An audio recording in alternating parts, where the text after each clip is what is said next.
Today is our Veterans Day program. And Forward, reverse. for those that don't know a little about Veterans Day and what it all means, I thought I'd just give a brief history.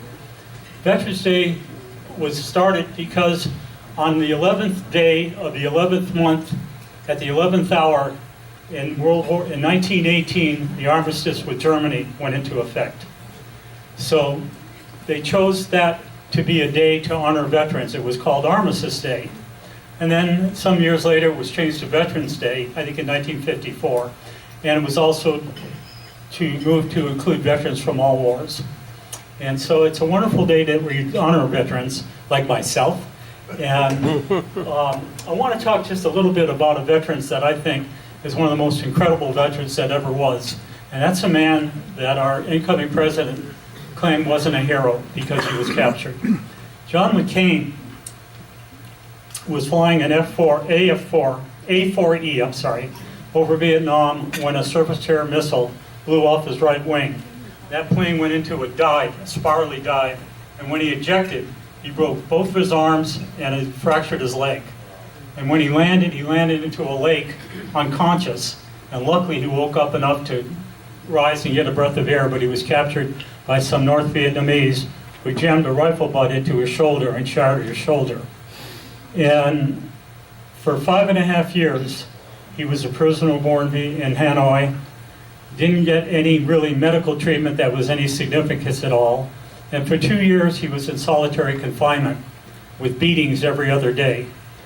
This man came out of that experience with no PSD, no post-traumatic stress disorder, served 8 more years on active duty in the Navy, retired as a captain, and moved to Arizona and got interested in politics.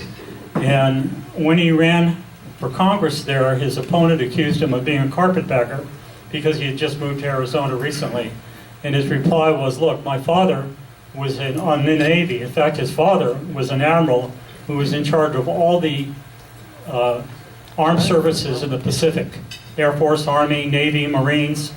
And the North Vietnamese offered him a release because his father was so prominent, and he refused it. He wouldn't go unless everybody else went too. But his reply to this opponent was, look, pal, my father was an officer in the Army, in the Navy, and we moved around every couple of years, and I didn't have any control of that. And the longest I lived anywhere when I was a prisoner of war in Hanoi. That was a pretty good remark. So today, we have a very special program on honor flights. I'm going to let our speaker tell you what that is. I saw an article about it in the paper a few months ago, and as soon as I saw that article, I called and see if we could get it for our Veterans Day program. Bob Berglund is a graduate of Stanford University in 1955 with a BA Economics. He served 4 years on active duty in the Navy as a naval aviator and 8 years in the reserves, retired from the reserves as lieutenant commander. He was marketing executive for General Electric Nuclear Energy, where he knew Bob Cowan, and he's a retired director of the Honor Flight Bay Area. So Bob, come up and tell us about honor flights.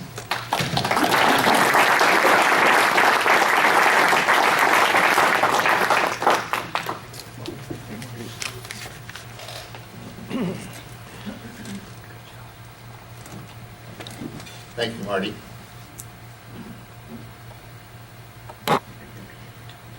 I'm going to spend a few minutes to run you through the history and the current status of Honor Flight. And I'm going to focus on Honor Flight Bay Area, which is the foundation that was started here in the Bay Area in 2014. Our mission is very simple and straightforward.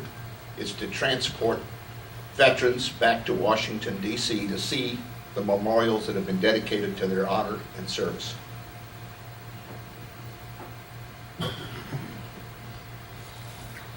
Our top priority is obviously our most senior veterans, the World War II veterans. We'll also put on a priority list any veteran that has a terminal illness in order to get him on the trip before bad things happen.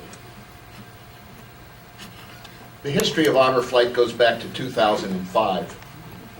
Right after the World War II memorial was dedicated in 2004, And I found out today John Shirley was at that dedication. Honor Flight started in Ohio with a bunch of guys who wanted to take some veterans to see that memorial. Well, you can see the growth that we have had over the last few years. As of the end of this year, we will have transported over 180,000 veterans back to see the memorials.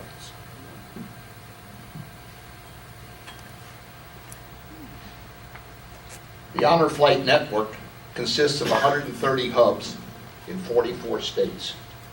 There are 7 in California. There used to be 8, but one of them closed here recently. We're one of the newest hubs. In fact, the Eureka hub is now closed temporarily, so we've expanded our service area. When we formed, our service area are the 9 counties of the Bay Area, plus Santa Cruz and the northern halves of San Benito and Monterey County. As I said, since Eureka has shut down, we're now taking applications from the Oregon border up through Sacramento and so on. Quite expanded. How many veterans are there? Well, it's hard to find out. But we estimate that there are approximately 90,000 veterans, World War II veterans in California. About 20,000 in the Bay Area, the area that we serve.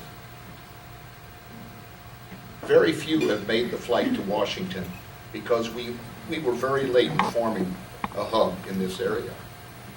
As you can see, we started with our first flight in September of 2014. In 2015, we made 4 additional flights. And you can see the number of veterans that we took on those flights.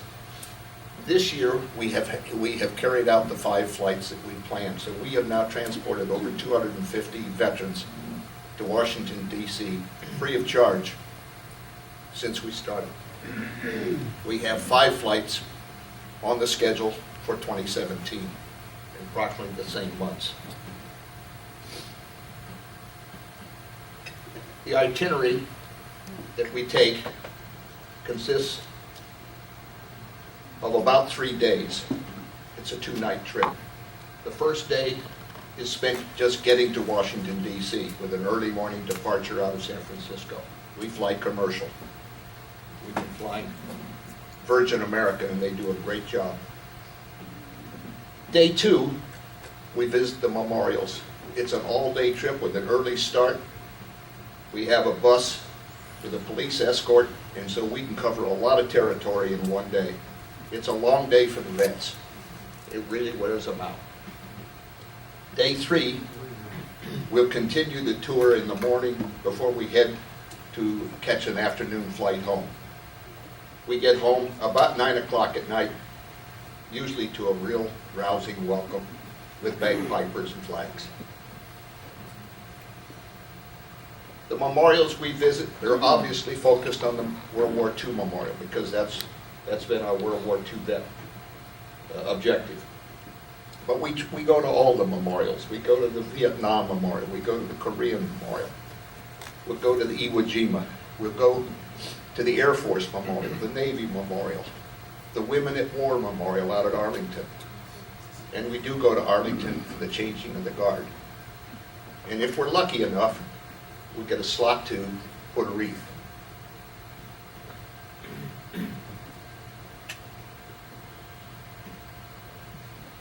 What needs to be done? Well, the first thing is we have to find the veterans. They're not easy to find.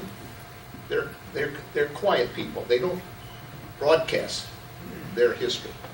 So we have to find them through meetings like this. Maybe you know some people that were veterans in World War II or Korea or Vietnam. We'll take applications from all of them because as we move on in time, we'll transition from World War II vets to Korean vets and eventually Vietnam vets. So we try to find the veterans wherever we can. We need to recruit volunteers, and I'll cover that in the next chart in a little more detail. We need to have people that will work on the planning and logistics of putting these flights together, vetting the veterans once we get the application. And obviously, we need to raise the funds because these flights don't go unless we have the funding. Volunteers, one of the main things is that each veteran will go with a guardian. That guardian can be a family member of a different generation, or it'll be a volunteer. We have a number of volunteers that have listed that say they're willing to go. Many of them are firemen. We prefer people that can push a wheelchair because each veteran that we send, World War II vet, has a wheelchair. It's a lot of walking in Washington. Whether they think they need it or not, they will. In fact, some of the guardians could probably use it. The administrative and logistics of getting the applications in, getting the flights together, getting the flight gear that we give each veteran a t-shirt, a windbreaker, and a small travel bag. We don't check luggage. We give them a little little cloth bag. Everything goes into that for the 2 nights they're going to be gone. And it holds more than the thing. Obviously, we need fundraising help.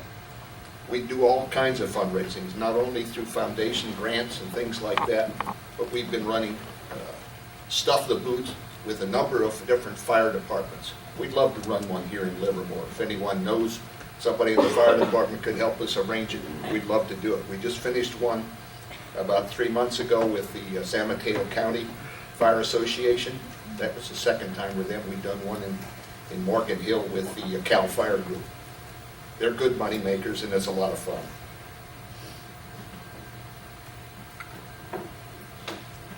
Benefits, 97% of everything we collect goes to the veterans. It costs about $1,000 to send a veteran to Washington, D.C. That includes the round-trip air transportation, includes the bus transportation, the police escort, it includes 2 nights at the Hilton Hotel, and all the food, all of their meals. They don't pay for a thing.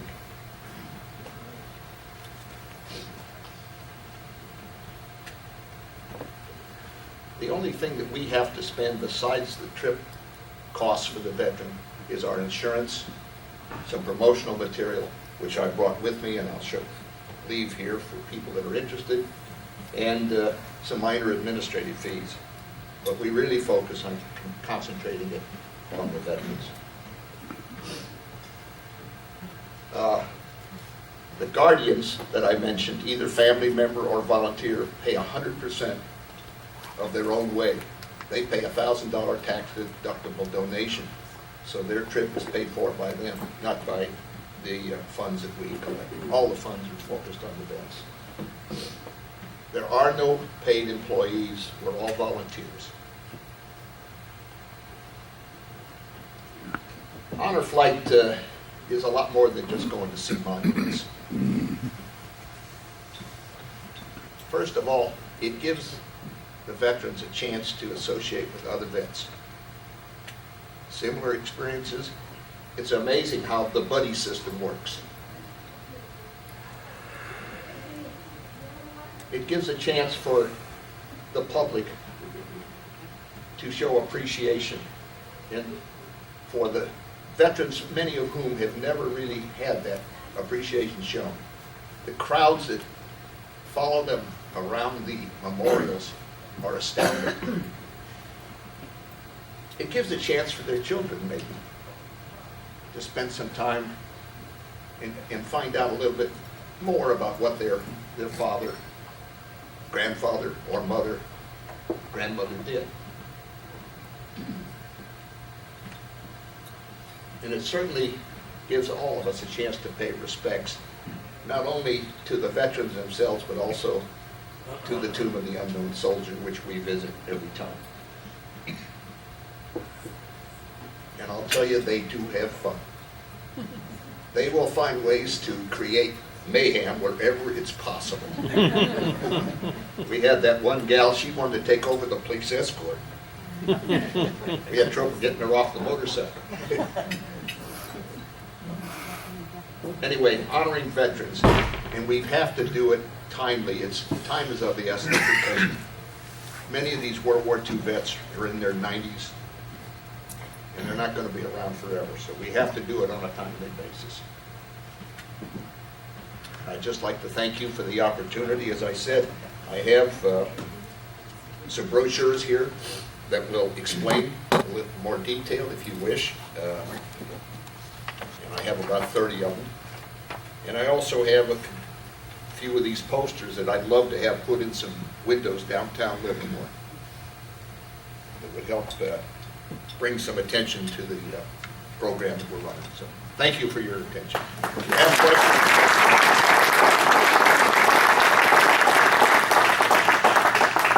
Marty. What's the approximate cost for the Guardian to Same thing as participate? a vet. I mean, we're paying the same, they're going through the exact same program. So it takes $1,000 to send a vet, and the cost for a guardian are also about $1,000. Oh, the Guardian doesn't pay for his flight, or he does? He Oh, does. yeah, Right? does. $1,000 tax Cost the Guardian deductible. 1,000. That pays for the whole trip for him, Okay. everything. The reason that we get it down to that is we take 25 veterans at a time. We take 25 guardians, and we take about 3 team leaders, one of whom will be a medical personnel, because one of the focuses we have to have in this is safety for these vets. And some of them have some issues that we have to take care of. So we always have a doctor or a nurse as one of the, along the trip. 53 is a full bus, and that's exactly what we shoot for. A half bus is very expensive, so we keep it to full buses. Any other questions? Like I said, if you know any, or have any friends that are veterans and would like to apply, they can go online.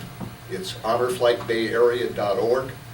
Our website not only has the applications for the veterans, it has applications for the guardians, it has applications for volunteers. And on that website, we try to list every flight that we've had, and after the flight gets back, or shortly after the flight gets back, we will post pictures that everybody kind of feeds in. So you'll probably find about 1,000 pictures on each flight. And it really gives us a good documentation and a place for all of those that have made the trip to go back and reminisce whenever they want to. So if you're interested in that site, we hope you'll visit. Yeah. This club has 1 or 2 or 3 veterans from World War II, and I thought it would be very nice and appropriate if they would stand and we can acknowledge their service. It'd be great. Yes. John? John. John, I know. I've been talking to John.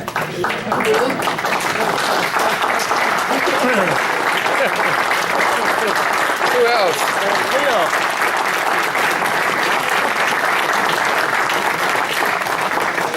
Let me say, I happened to be talking to John. John did apply for the trip, but John had already been to the World War II Memorial, and that's the one disqualifier. If the veteran has already been there, we want to use that space for a vet that hasn't been there.